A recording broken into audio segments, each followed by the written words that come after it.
พุทธสถานวัดโป่งชัยตำบลบ้านสาอำเภอเจ้าห่มจังหวัดลำปางหลวงปู่กลับมาอย่างวัดแล้วเนาะจะเรียกครบรอบ7 วันทีนี้เดินมาถึงวัดแล้วท่ามกลางบรรยากาศแดดร้อนร้อนกายแต่ไม่ร้อนใจ ใจเย็นๆครับใจเย็นๆ7 วันผ่านไปเป็นยังไงบ้างวัดโป่งชัยไม่มีร่องรอยใครมาเลยเหรอไม่มีใครมาไหว้พระไม่มีใครมากราบสักการะปีใหม่เลยเหรอรู้เงียบกริบเลยใช่ไหมเงียบกริบไม่มีใครมานะ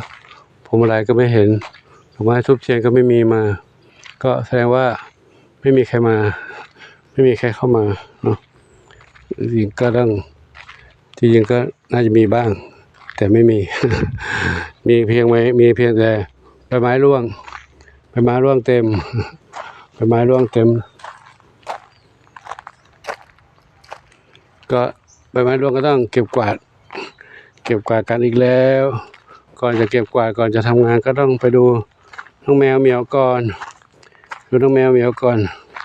เข้ามานี้แล้วร่มเลยนะร่มเย็นชื่นใจแล้วนี่ร่มเย็นใบไม้ร่วง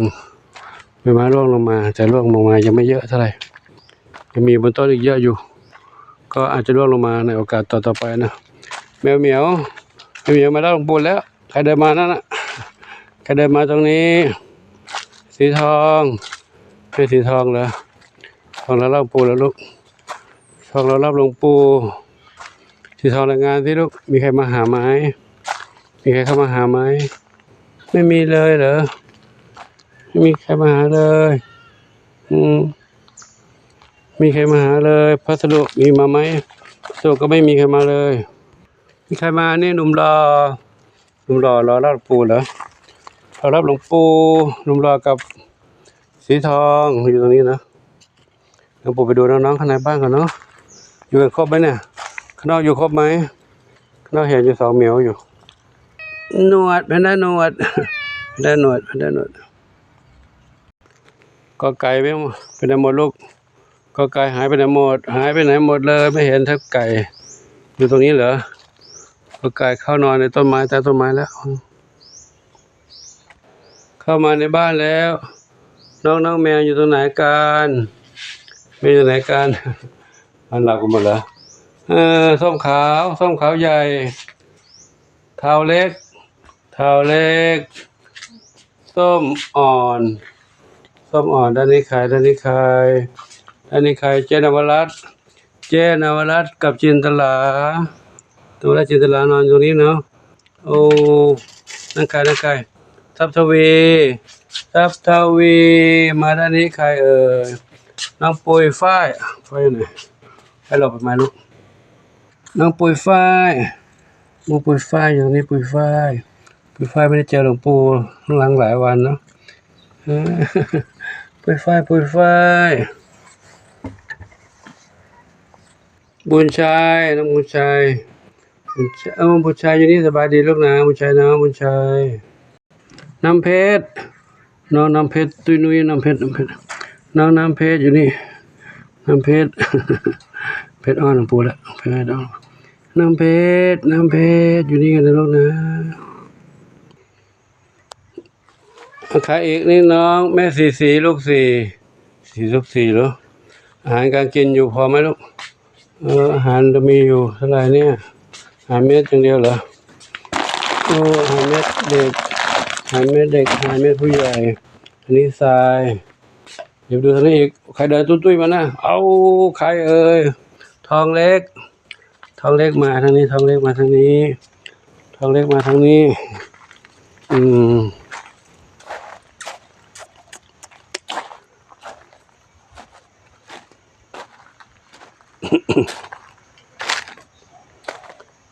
ไหนอีกอันนี้เป็นลายนี่เป็นกระป๋องอาหารเปียกเอาใครนอนตรงนี้โอ้อาหารเปียกหมดพอดีเลยเหรอลูกว่าเดี๋ยวมื้อเดียวเนี่ย5 กระป๋อง รนี่เพชรดำน้อยเหรอไม่ใช่นี่ใครบุญสมนี่บุญสมกับน้องหนึ่งเดียวไม่ใช่น้องมีสุข มีสุขโตแล้วโอ้มีสุขโตแล้วผมไปเจอหลวงพ่อแค่7 วันโตเป็นหนุ่มแล้วว้าเป็นหนุ่มแล้วมีสุขเป็นหนุ่มแล้วมีสุขมีใครอีกอยู่ไหนอีก สีลูกสีแว่นดำเล่นอะไรกัน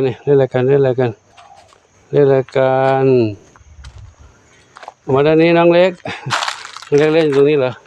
โอ้ยน้องเล็กเล่นตรงนี้น้องอะไรดูแลดีกับน้องดำเล็กหางกวักกับดวงฤดีดำเล็กหางกวักอยู่นี่กวักดวงฤดีตรงนี้เนาะเดี๋ยวไปดูทางนั้นอีกสิดูทางนู้นอีกน้องเล็กอีกน้องเล็กอีก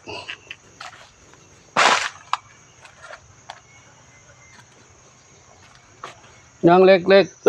อยู่ตรงไหนน้องเล็กอยู่นี่น้องเล็กอยู่นี่น้องอะไรชวนฝันเล็กชวนฝันใหญ่ชวนเล็กกับน้องแม่3 สีนวลกับน้องชวนฝันเล็กชวนฝันใหญ่นะนี่น้องอะไรขาวเทาใหญ่กับขาวเทากับดำสนิทอยู่ตรงนี้เนาะอยู่ตรงนี้อยู่ดีมีสุขเลิกอะไรนี่คะอีกเนี่ยหนึ่งเดียวอยู่ตรงนี้ครับผมก็ขอนำภาพบรรยากาศผมกลับมานี่ให้กับทุกท่านได้รับชมกันประมาณนี้ก่อนนะเดี๋ยวพอดีมีญาติธรรมมาหาด้านนอกนู้นเดี๋ยวขอยุติไว้ก่อนเดี๋ยวค่อยติดตามชมคลิปต่อไปขออวยพรทุกคนทุกท่านพบความสุขความเจริญมีความสุขกายสุขใจปรารถนาที่ใดขอได้ทุกความมุ่งมั่นปรารถนาทุกกันทุกคนทุกท่านเถิดยังดูไม่ครบเนาะดูไม่ครบวันนี้ใครเนี่ยโชคทวีทรัพย์วันนี้เพชรดำน้อยนะเดี๋ยวผมขอยุติไว้ก่อนนะเดี๋ยวค่อยติดตามชมคลิปต่อไปเนาะคลิปถัดจากนี้นะเข้ามากันสาธุเดี๋ยวไปรับแขกกันนอกก่อนเนาะนี่กลับมาข้างนอกเลยนะไม่ทราบมีอะไรเดี๋ยวขอยุติไว้ก่อนนะขอโมทนาสาธุเอาละ ไปดูข้างนอกไปแล้วไม่มีอะไรเข้ามาสอบถามสไลด์นิดหน่อยก็มาถ่ายต่อครับแต่ว่าเกิด อะไรขึ้นนะก็ขอ